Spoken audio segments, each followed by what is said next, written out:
Hello नमस्कार। अभी तक हम 9th क्लास में जो आपका चैप्टर नंबर 1 है दैट इज़ नंबर सिस्टम, हम पार्ट 1 कंप्लीट किया था। हमने पार्ट 1 में उसकी फर्स्ट एक्सरसाइज दी थी विद एग्जांपल्स, जितने कॉन्सेप्ट थे हमने उसमें समझने की कोशिश की थी। ठीक है, जैसे हमने पहले बताया था चैप्टर बहुत ईजी है, कॉन्सेप्ट बहुत थोड़े थोड़े से हमारे जो कि पिछले बार हम लेके चलते थे मतलब 6th 7th 8th क्लास में, वही हमारे वापस रिपीट ही हो रहे हैं। आगे की तरफ जैसे ही हम जाते हैं यहाँ पे नंबर सिस्टम में पार्ट 2 की तरफ जैसे हम जाते हैं आपके, तो हमें सबसे पहले एक डेफिनेशन के बारे में या एक वर्ड के बारे में ज़रूर जानना होगा। जैसे लास्ट टाइम हमने एक रैशनल नंबर के बारे में जाना था, अगर आपको याद हो, rational number is a number which can be represented in the form of p upon q वेयर p and q are integer and q is not equals to 0। Okay, इसी तरह से यहाँ पे हमें एक वर्ड के बारे में जानना है, वो है आपका इरेशनल नंबर। नाउ ये आपकी डेफिनेशन आ सकती है, वैसे तो आएगी नहीं नॉर्मली, बट फिर भी अगर हम लेके चलें कोई कॉन्सेप्ट अगर आपसे पूछ लिया जाए what is rational number basically. देखिए रैशनल नंबर के बारे में हमें पता है, rational number is any number which can be represented in the form of p upon q where q is not equals to 0 and p and q are integer. दोबारा से एक बार आराम से बता दे रहे हैं हम आपको, rational number is any number which can be represented in the form of p upon q where q is not equals to 0 and p and q are integers. Okay, irrational number यहाँ पे क्या होगा, a number which cannot be represented in the form of p upon q where q is not equals to 0 and p and q are integer। so आया समझ में, बस यहाँ पे नोट लग जाना है, जो नंबर हमारा p upon q की फॉर्म में हम नहीं लिख सकते वो आपका irrational नंबर होना है, सीधी बात है आपकी। ठीक है, आगे की तरफ अगर हम बढ़ेंगे इसमें, ठीक है बढ़ते हैं आगे की तरफ। ओके, सो यहाँ पे हमारा जो आपका एग्जाम्पल नंबर 3 है आपका, वो कह रहा है we need to show √2 on number line. अब ये कैसे करेंगे हम, देखिए 2, 3, 2.5 वगैरह हम कर चुके होंगे अब तक नंबर लाइन पर, √2 की बात आई है, अब कैसे करेंगे। देखिए इसके लिए सबसे पहले हमें क्या करना है, बेसिक कॉन्सेप्ट समझ लीजिएगा।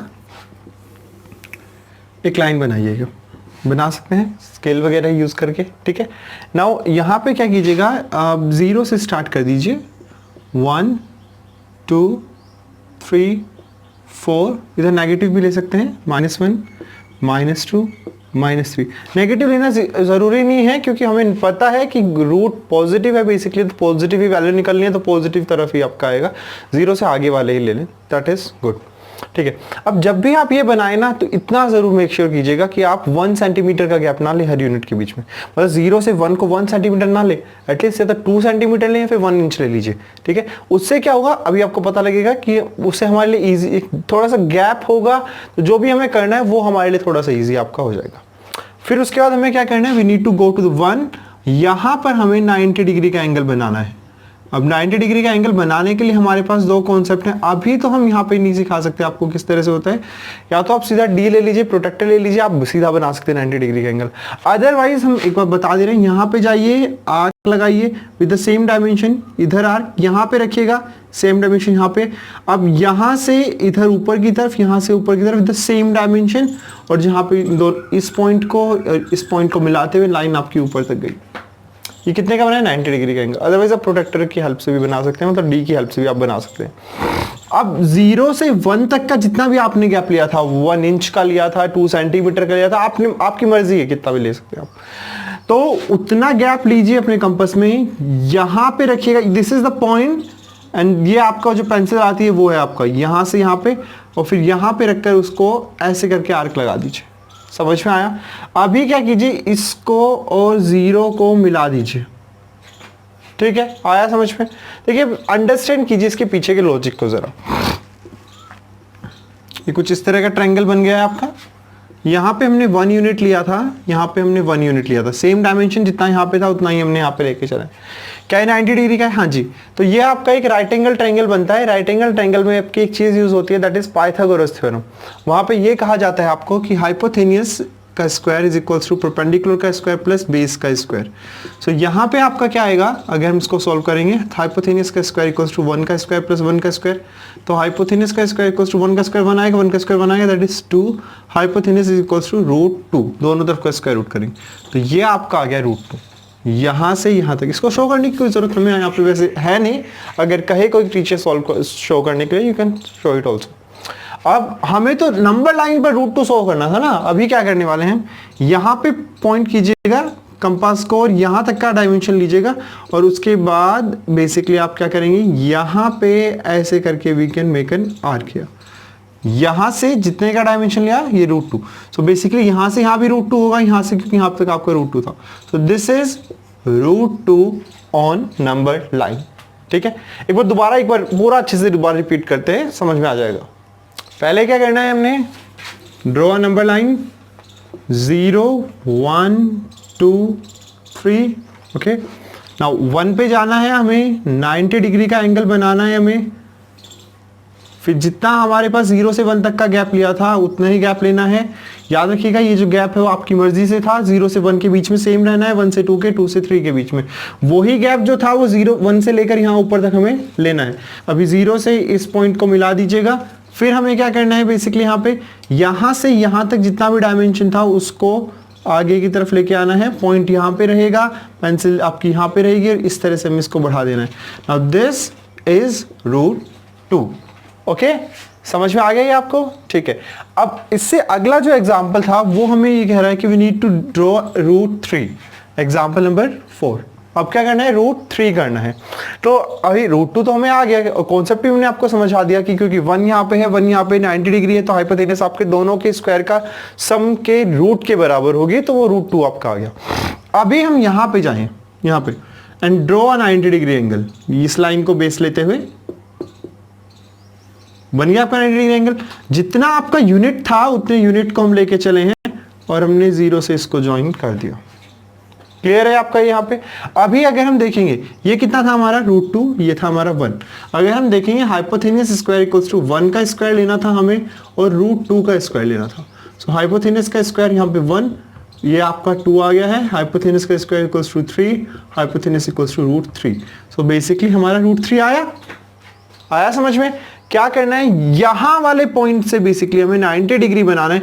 अगेन यूनिट जो हमने लिया था 0 से 1, 1 से 2 जितना भी लिया था हमने, उतने से इसको हमने कट कर देना है। √3 आपका आ गया, यहां पे जाइएगा, आपका √3 आपको मिल गया। आया समझ में? ठीक है, इसी तरह से अगर √4 का पूछा जाए तो क्या करना है हमने, यहां पे जाइएगा 90 डिग्री, जितना यूनिट लिया था कट लगाइएगा, यहां पे आइएगा, ये √4 हो जाएगा। आगे इसी तरह से अगर हम एक एक स्टेप बढ़ते हैं हमें √5, √6, √7 सब मिलता रहेगा। और √4 से हमें थोड़ा सा एक आइडिया लग जाएगा जब हम चेक करेंगे इसको मिलाते हुए। सो मेक श्योर कि वो आपका 2 पे ही आए, क्योंकि √4 इज ऑलवेज ऑन 2। सही है, आया कॉन्सेप्ट समझ में आपको? ठीक है, moving on to the next part. Okay, तो अब हम आते हैं एक्सरसाइज 1.2 के क्वेश्चन नंबर 1 पे, which is divided into the 3 parts. एक एक पार्ट को लेके चलते हैं, समझ के करेंगे। पहला क्वेश्चन हमसे कह रहा है every irrational number is a real number. Okay, real number क्या होते हैं? रियल नंबर वो होते हैं बेसिकली जिनकी वैल्यूज हम लिख सकते हैं, जिसमें कोई भी एक नॉट रियल चीज़ नहीं है। अभी आप अनरियल या रियल के बारे में अभी इतना कॉन्सेप्ट को मतलब नहीं लेके जाइएगा, बिकॉज ये हम 10th में भी नहीं पढ़ेंगे, 11th में जाके हम पढ़ेंगे, बस वहाँ पे रियल तक ज़रूर हम पढ़ लेंगे। जहाँ पे अंडर रूट के अंदर नेगेटिव वैल्यू आती है ना, वो नॉट रियल वैल्यूज होती है। सो अगर इसने हमसे पूछा है, क्या क्वेश्चन पूछा था हमारा, every rational number is a real number. हाँ जी, रियल नंबर जितने भी रैशनल नंबर होते हैं, जितने भी रैशनल नंबर होते हैं, सबको मिलाकर ही कहा जाता है। So the answer is true है। Okay, so the true because a real number is contains all the rational numbers and all the irrational numbers. समझ में आया? आगे बढ़े क्वेश्चन नंबर 2 की तरफ। Every point on the number line is in the form of √m where m is a natural number. Okay, क्या हम जितने भी पॉइंट हैं उनको √m की फॉर्म में लिख सकते हैं? देखिए ऑन द नंबर लाइन, नहीं, ज़रूरी नहीं है। देखिए कैसे, हम 4 को लिख सकते हैं √2, बिल्कुल लिख सकते हैं। हम बाकी किसी वैल्यूज़ को भी लिख सकते हैं, बहुत सारी ऐसी वैल्यूज जिनको हम लिख सकते हैं, लेकिन कई सारी ऐसी वैल्यूज़ होंगी जिनको रूट यहाँ पे नेचुरल नंबर में कहा है ना हमारा। अगर हम बात करें आपसे 3 का ही ले लीजिए, √3, ठीक है, तो यहाँ पे आपका नेचुरल नंबर है बेसिक। एक सेकंड, इसने नंबर m इज, लेकिन उसको बेसिकली हम वहाँ पे अगर कॉन्सेप्ट को लेके चलेंगे √3 की वैल्यू आपकी बहुत बढ़िया आएगी, या खत्म ही नहीं होने वाला वो आपका। सो बेसिकली इसी तरह से। सो यहाँ पे हम कह क्या रहे हैं, आपको एक बार दोबारा समझाते हैं आपको, कि जरूरी नहीं है कि सारे के सारे पॉइंट्स को हम लेके आए, जैसे कि 0, 1, 2, 3 मैंने यहाँ पे ले लिया 2.1, क्या इसको आप अंडर रूट m, जहाँ पे m नेचुरल नंबर दिखा सकते हैं? नहीं दिखा सकते ना। सो बेसिकली नहीं दिखा सकते। क्लियर है ये चीज आपकी? सो यहाँ पे आंसर आएगा आपका false. We can not say या we can not show every point in the form of root m on the number line which can be on the number line. Okay, अगले थर्ड पार्ट की तरफ जाते हैं। Every real number is a irrational number. क्या ये चीज सही है? नहीं, आपका ये तो गलत है आपका। बेसिकली यहाँ real number is irrational number, गलत। हमने अभी बताया था real number contains the rational number and the irrational number. So every real number is a rational number या इरेशनल नंबर तो गलत होगा ना। Every rational number rational number are real number, ये सही होगा। सो यहाँ पे क्या सारे रियल नंबर? नहीं, कुछ रियल नंबर जो आपके रैशनल होते हैं वो तो इरेशनल नहीं होंगे ना। सो बेसिकली यहाँ पे आपका फॉल्स आ जाएगा। ठीक है, आगे की तरफ पढ़ेंगे हम आपका। ठीक है, यहाँ पे हमसे पूछा जा रहा है आपसे कि आर द सेकंड क्वेश्चन की तरफ बढ़ रहे हैं हम आपका। Are the square root of the all positive integer irrational if not given example. मतलब इसने बताया है हमसे क्या सभी पॉजिटिव इंटीजर का जो स्क्वायर रूट आएगा वो इरेशनल आएगा। Let's leave the one first of all. ठीक है, 2 का अगर हम स्क्वायर रूट करेंगे इरेशनल है वैल्यू। ठीक है, क्योंकि वो आपका पी अपॉन क्यू की फॉर्म में हम नहीं लिख सकते, रूट 2 नहीं लिख सकते हम रूट 2 को। ठीक है, 3 की तरह, हाँ root 3 is also irrational number. कि उसको भी अगर हम सोल्व करने पे आए ना, रूट सोल्व किए हैं आपने, रूट 2 रूट 3 सोल्व कर सकते हैं आप। ठीक है, नहीं किए तो हम करा देंगे वो भी आपको। ठीक है, तो रूट 2 रूट 3 सोल्व करेंगे तो एक ऐसा इतना लंबा नंबर आएगा आपका कि उसको हम पी अपॉन क्यू की फॉर्म में नहीं लिख सकते। सो जहां पर हम पी अपॉन क्यू की फॉर्म में नहीं लिख पा रहे हैं that means it is a irrational number, है कि नहीं है? So root 2 is a irrational, बिल्कुल सही हो, रूट 3 इज अ इरेशनल। लेकिन जैसे हम रूट 4 की तरफ जाते हैं तो उसका अगर हम रूट करेंगे तो आ जाएगा आपका 2। आया आपका 2, दैट मीन्स 2 तो आपका नेचुरल नंबर है कि नहीं है? तो बेसिकली नहीं, एवरी का मतलब तो एवरी होता है ना, सबके सब होने चाहिए। तो यहाँ पे आपका फॉल्स हो जाएगा। इसी तरह से अगर हम आगे बढ़े, रूट 5 इरेशनल में आ जाएगा, रूट 6 इरेशनल में आ जाएगा, रूट 7 भी इरेशनल। लेकिन रूट 8 भी आपके इरेशनल है, लेकिन रूट 9 नहीं आएगा। रूट 9 को सोल्व करके हम 9 3 लिख सकते हैं बेसिकली वहां पे आपका, तो वो भी आपका इरेशनल नहीं हुआ, वो आपका रैशनल। क्योंकि जैसे रूट 4 था आपका, तो रूट 4 को तो हम बेसिकली आपका क्या 2 लिख सकते हैं, 2 अपॉन आया कि नहीं आया पी अपॉन क्यू की फॉर्म में। लेकिन अगर हम इससे पहले रूट 3 की बात करें, नो उसको नहीं लिख सकते हम पी अपॉन क्यू, सोल्व भी नहीं कर पाएंगे ना भाई उसको तो हम। ठीक है, सो बेसिकली आगे बढ़ेंगे। अच्छा, एक चीज आपके माइंड में आ सकती है जरूर कि हम रूट 3 को क्यों हम इरेशनल लेके चल रहे हैं। हम रूट 3 को भी तो रूट 3 अपॉन 1 लिख के पी अपॉन क्यू की फॉर्म में आ गया। लेकिन रैशनल नंबर की एक बार हम डेफिनेशन को अगर दोबारा ध्यान से पूरी पढ़ें, where p and q are integer, क्या वो इंटीजर है वो रूट 3? नहीं ना, that is why. Okay, otherwise अगर वो कुछ भी होता तो वहां पे हम उसको लेके चल सकते थे। ठीक है, ओके, तो हम बढ़ते हैं अपने अगले क्वेश्चन की तरफ। यहाँ पे हमें रूट 5 को अंदर नंबर लाइन रिप्रेजेंट करना है। हमने रूट 2 किया था, रूट 3 किया था, रूट 4 तक हम चले गए थे। ठीक है, रूट 5 भी कर लेते हैं। क्या करना होगा हमें? ड्रॉ लाइन 0 1 2 3 4, 1 पे जाकर 90 डिग्री, जितना 0 से 1 तक का गैप लिया था यहाँ पे आएंगे, इसको ज्वाइन कर देंगे। अभी हमें जैसे हमें रूट 5 को रिप्रेजेंट तो रूट 2 को क्यों कर रहे हैं हम? ठीक है ना, रूट 2 से एक सीढ़ी बन गई है आपकी, एक लैडर बन गई जिससे हम रूट 5 तक जा पाएंगे। दूसरी चीज ये है कि उसको यहाँ पे नंबर लाइन पे शो मत कीजिए। ठीक है, वो हमारे लिए ज्यादा इजी। वापस again we need to draw 90 degree here, again cut a unit, जितना 0 से 1 तक का था आपका। यहाँ पे ये कितना आ गया था हमारा रूट 2, यहाँ पे आया root 3, again of a 90 degree, जितना यूनिट था हमारा ये आपका आया रूट 4, यहाँ पर अगेन 90 डिग्री,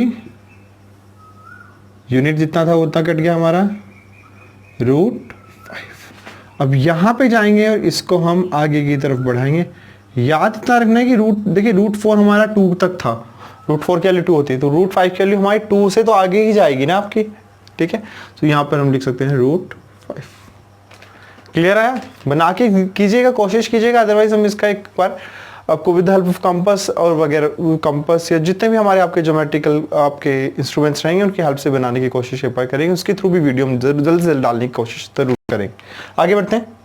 जहाँ तक बात आई क्वेश्चन नंबर 4 की एक्सरसाइज की, देखिए बहुत ही ईजी रहा हमारे लिए पूरी एक्सरसाइज करना। वो एक बेसिकली आपकी क्लास एक्टिविटी है, जस्ट लीव इट, बेसिकली करने की ज़रूरत नहीं है। बोर्ड एग्जाम में क्या, आपकी क्लास एग्जाम में भी बेसिकली नहीं आएगी। हाँ ज़रूर अगर आपका टीचर उसको प्रैक्टिकल के थ्रू आपको समझाना चाहे then they can do it, otherwise just leave it. ठीक है, कुछ करने की उसमें ज़रूरत आपको नहीं है। Moving on to the next example, basically आपका जो अगला एग्जाम्पल आपका कह रहा है एग्जाम्पल नंबर 5। एग्जाम्पल नंबर 5 में हमें कहा गया है हमें 10/3 को बेसिकली सॉल्व करना था, ठीक। अब आप में से कुछ बच्चों को शायद डिवाइड भी नहीं आता होगा, अगर हम लेट्स सपोज लेके चलें, आता तो बेसिकली होगा ही, other you can skip this part थोड़े टाइम के लिए, देखते हैं इसमें, ठीक है। तो बेसिकली 3 से डिवाइड करना है, यहाँ पे 10 आएगा आपका, ठीक है। तो 3 3 आपका 9 आने वाला है, 1 आया। अब क्या करेंगे, पॉइंट लगाएंगे यहाँ पे ताकि 0 आ जाए, वापस 3 चलेगा आपका, 9 1 है, पॉइंट लगा हुआ है आपका 3 9 आया। क्या आपका यहाँ पे ये आपका एक कंटिन्यू एक चीज़ आपकी बेसिकली आपकी आती रहेगी, तो वो बेसिकली आपका अगर हमें डेसिमल एक्सप्रेशन में दिखाना था तो हम दिखा सकते हैं। इसने इसी तरह से 7/8 के लिए भी कहा है। सो लेट्स जस्ट इसको हटा दें एक बार। हमारे पास है 7/8, 7 को डिवाइड करना है 8 से, सीधी बात है आपका 7 आपका 8 से छोटा है तो नहीं चलेगा, सीधा हमें बेसिकली यहाँ पे पॉइंट लगाना पड़ेगा। पॉइंट से पहले 0 लिख लेते हैं ताकि वो थोड़ा सा हमारे लिए विजिबल हो जाए। तो ये 70 बेसिकली आपका आ जाएगा। 8 की टेबल पे अगर हम आते हैं, 8 8 दैट इज आपके 64 होते हैं, तो यहाँ पे हमारा 64 आया, यहाँ पे आपका आया 6, पॉइंट लगा हुआ है आपका, यहाँ पे 0 आपका आ जाएगा ज़रूर आपका। तो 8 7 आपका बेसिकली अगर हम लेके चलेंगे, 7 8 56 आपका आएगा, यहाँ पे 4 था और डेसिमल लगा हुआ है आपका, 0 आ जाएगा जिसकी वजह से 5 आपका 40 आता है आपका, यहाँ पे ये आपका आ गया। So that is 0.875। क्लियर है आपका, ठीक है। इससे अगला आपका पार्ट है 1/7, उसकी तरफ आते हैं, मूव ऑन, बढ़ते हैं आगे। 1/7 तो यहाँ पे तो सबसे पहले आपका पॉइंट आएगा आपका 1 7 3 है आपका, 0 4 28 आना है आपका, यहाँ पे 2 पॉइंट लगा हुआ है, 0 आ जाएगा आपका यहाँ पे, दैट इज 14। यहाँ पे आपका 6 आ जाएगा आपका, इसके बाद 8 बेसिकली आपका चलेगा यहाँ पे, दैट इज 7 8 से आपका रहेगा 56, यहाँ पे आपका 4 आएगा आपका, दैट इज 0, 5 आएगा आपका 35, 5 था आपका 0, 7 7 49 आएगा आपका 1, फिर आपका दोबारा से वही चीज़ आपकी ऑर्डर स्टार्ट हो जाएगा 7 के बाद जो आपका स्टार्टिंग से चलता आ रहा है। ये इसका डेसिमल एक्सप्रेशन कुछ इस तरह से सोल्व हुआ। देखिए अभी तक हमने जो तीनों चीज़ें की हैं ना, इसमें हमने एक चीज़ देखी है। जो पहला क्वेश्चन था हमारा वो कंटिन्यू अपनी चीज़ों को लेके आ रहा था, सेकंड आपका एंड हो गया था और तीसरा भी आपकी ला रहा है, लेकिन यहाँ पे एक लंबी टर्म्स आपकी रिपीट हो रही है। इसी के ऊपर हमारा अगले कॉन्सेप्ट्स बनते हैं। जो कॉन्सेप्ट्स हैं बेसिकली हमारे यहाँ पे हमें जानना है कुछ चीज़ों के बारे में, जैसे कि अगर हम इसको हटा दें, okay, terminating number. Now terminating number क्या होता है? टर्मिनेटिंग का टर्मिनल या फिर टर्मिनेटर का मतलब होता है जो एंड हो जाए, जहाँ पे खत्म हो जाए, जो खत्म कर दे। सो टर्मिनेटिंग नंबर हमारे वो होते हैं जो एंड हो जाए, जो डेसिमल के बाद आगे मूव ऑन ना हो। 0.3333 नहीं, ये टर्मिनेटिंग नहीं है। 0.142857 जो भी हमारा अभी आ रहा था वही आपका रिपीट ना हो, नहीं, वो भी आपका टर्मिनेटिंग नहीं है।